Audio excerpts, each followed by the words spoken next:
seen this clean desk setup?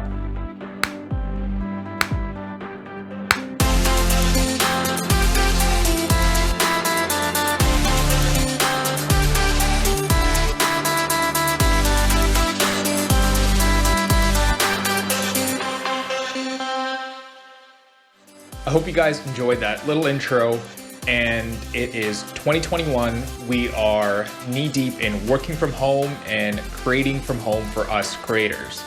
I recently just moved into a new space, and thankfully I've got a little den that I've transformed into an office and a creative studio slash space. And I do share this space with my wonderful girlfriend, and thankfully, we don't really get on top of each other in terms of this space, so it's turned out to be very functional. So let's dive in and let's get into the desk setup, which is what you guys are all here for. So the desk setup is made up of two Alex drawers, classic, I know, IKEA, you see it everywhere on the internet, but they are really, really handy. And on top of that is the Girton countertop. And I chose to go with the Girton countertop just because the depth was about 30 inches because my monitor's a bit bigger. I wanted to be a bit further back when I sat and I started to work and got down to it. The Girton is actually sitting on posts. Basically, they're furniture legs that I got off Amazon, and that's what's holding up this table. And I did that for a reason. One, because I wanted to sit up a bit higher. And two, I actually undermounted the power solution for this desk. You'll see the power solution is actually a rack mount power bar with, I believe, 8 switches, and they're all rocker switches, so I can control when each component of my desk is on, which is really nice. The real main sort of brain of this desk setup, of course, is the Workstation, and the Workstation is housed in an NZXT H1 PC case. Within the NZXT H1 case, you're gonna have a Ryzen 3800X 2070 Super from Gigabyte. I did do some modifications for this case because we know thermals do run hot. So what I did was I added 3 Noctua Minis to exhaust the GPU when it gets hot, when it's rendering or when I'm gaming. So I did that, and I also replaced the 120mm AIO fan for a quieter, slim Noctua fan. Thermals are actually a lot improved. It dropped about 10 degrees, and that's in addition to also the custom CNC machined front plate. That's the brain of this battle station, if you will. The monitor for this station is the BenQ EW3280U, which was generously gifted to me by my girlfriend. So I'm super thankful for that. And it's a great 4K monitor. It's 4K 60, it's color accurate, and it's 10-bit as well. I do believe it's 10-bit FRC, which is frame rate change. So it's not, I don't think it's a true 10-bit monitor, but it is really great. And when you've calibrated it and you use it for color grading and design work, it does the job for me. Behind the monitor, you'll actually see bias lighting. So I put bias lighting because I like to work in the dark essentially, but you don't want it to be completely pitch black where you work. So I installed bias lighting behind the monitor so that there is some light behind there so my eyes aren't too strained going from bright to dark. And everything on the PC is also in dark mode, which is wonderful for me to work in. Now the lights are plugged into a USB hub, which has been sort of velcroed to this monitor riser, which I'll get into shortly. And it kind of tucks away nicely and you don't see it. And I've sort of velcroed the switch underneath the monitor riser so that I can either turn it on or off really easily, or when I'm done with my workstation. So next we'll talk about this desktop or monitor riser. You're not gonna be able to find this anywhere else because it was custom made for me by my really, really good friend, Trevor. And thank you, Trevor, so much for building this for me. And he did a really good job putting this together.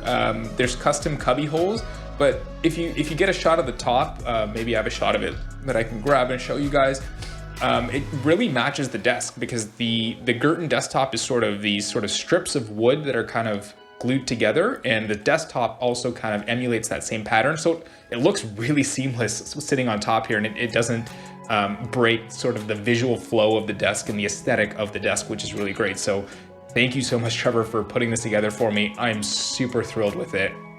I do like a really clean desktop when I work or when I'm reading or doing any sort of studying or anything like that. So in this first sort of cubby, I kind of keep my keyboard, well, one of my keyboards, the DaVinci Resolve Speed Editor.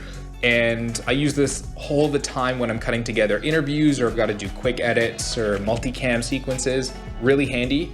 Check out the video on this. You'll sort of see a link up here somewhere. I did make a video going through some of the functions, if not all the functions on this speed editor. And sort of the second spot here, normally what I would put is my mouse and my keyboard. So my mouse and keyboard would slide into there at the end of the day and can be tucked away nicely, and I'm out of sight when I'm not using it. But since I am editing and working right now, it's sitting on my desk. Next, I have the Steinberg UR22, which is a digital audio USB interface. So what plugs into this are my headphones, which are the Sennheiser HD280s, great cans for tracking and for mixing, no bias in sort of the trebles or the bass, which is really nice. But the Steinberg, basically what goes into the Steinberg, the first input is actually from my mic preamp. And speaking of the preamp, it is the DBX286, which is a really affordable preamp and processing chain, or I would say dialogue processing chain. So it has a compressor, it has a de-esser, it does have sort of an EQ, but not really an EQ. They call it an enhancer. There's the low frequency details and the high frequency details, but there's no sort of cue or band that you can sort of separate between the two, and you don't know where that kind of cross over. There's a expander gate, which is almost like noise reduction, but it's analog. So I'll use that when I'm doing a podcast or I'm doing voiceovers for any sort of tutorials or anything like that. The mic that I am using for that is the Warm Audio Junior 47. It is a great mic. It does sort of favor the bass frequencies a little bit, so I like it, especially on bright acoustic guitars. It kind of evens it out. It's good for vocals as well, and really good for drums if you wanted to use it as a drum mic. The final piece of the audio gear is the Kanto U2 speakers. These are small speakers which are actually really great. I find them to be really decent as studio monitors. You know, they're not going to be as good as the Yamaha HS8s, but do give an accurate sound, which I really like. As a creator, storage is really important. I keep all my raw video and photos. I know some people are like, you should just delete it, but I choose not to, just in case I want to go back at it, try it a different edit, you know, anything like that. And I always keep raw footage from really important projects. My Synology DS921, or is it 920? I don't remember, one or the other, is for all my video files. So that's about 16 terabytes in there. And it's really great so far. I can access it anywhere, and I love having so much storage for all my video footage. And the final piece of this desk setup is the charging station. The charging station essentially is a one-stop shop to charge all my batteries. As a creator, I have batteries for different things, whether it be lights, cameras, or rechargeable AA batteries for flashes, whatever it may be. Every single charger that I would ever use is on that pegboard, which is from IKEA. And I've hung it on a wall using anchors, basically, and it hasn't moved, it hasn't fallen, it's really great. And again, I got a power bar with switches because some of these chargers don't have switches. So as soon as you plug it into a live outlet, it'll turn on. So there's no point having a power bar and then a battery adapter plugged into that outlet that's always on if you're not going to charge it. Cable management is one of the most important things when it comes to desk setups, I think, because you want to know where all your cables are going and you want to organize them neatly. You don't want to have sort of a mishmash of everything that's going on. My solution for cable management was getting a Raceway, and you can find these on Amazon, and they're fairly inexpensive. And what I did was I screwed it to the underside of the Girton countertop. She got this idea from Edward Lee, who's out in Seattle. There's a great video, and thanks for sharing that idea to the YouTube world. I'm sure a lot of people have used it, myself included. And so every cable from my PC to the components gets sort of organized in that cable raceway, and it's all tucked away. And then there's only one cord that goes to an outlet, which is in the middle of my desk.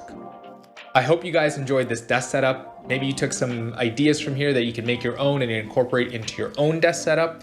This is a space that I do my 9-to-5 job at, and then I do my creative job at. So I'm here almost 10 to 12 hours a day. So I really wanted a space that I could call my own, that I could be happy to work in and look forward to working in every time I came to work here. So I hope you enjoyed it. If you like this video, give it a thumbs up, subscribe if you haven't already, and I will see you guys in the next video.